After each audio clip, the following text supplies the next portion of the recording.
Alright, we're going to install the Remote FTP package into Atom, so it allows us to push and pull files to and from our host, from our server. Let's go ahead, go up to File, go down to Settings,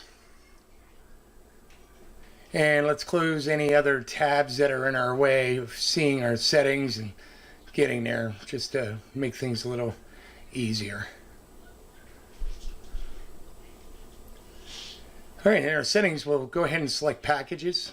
Now show us what's installed, and now we'll go ahead and hit Install. We're going to type in Remote FTP. Hit our Packages button, and it's going to search, and we're going to go ahead and select that one right there. You can see icetee is the creator of it, and let's install.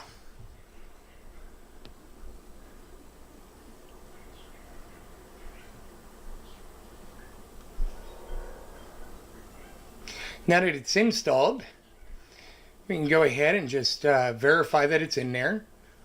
And we'll do that by just go ahead over to Packages and take a look. And we can see that it is installed. If we go up to Packages menu at the bottom, we'll be able to see that Remote FTP is down there. And now we are set up to configure our FTP if we want. And if you hit toggle, you'll see there's our remote and our project. So great. Now you're ready to configure your FTP. That's in a whole nother video. And we are good to go as far as connecting to our host with FTP from Atom. Talk to you next time.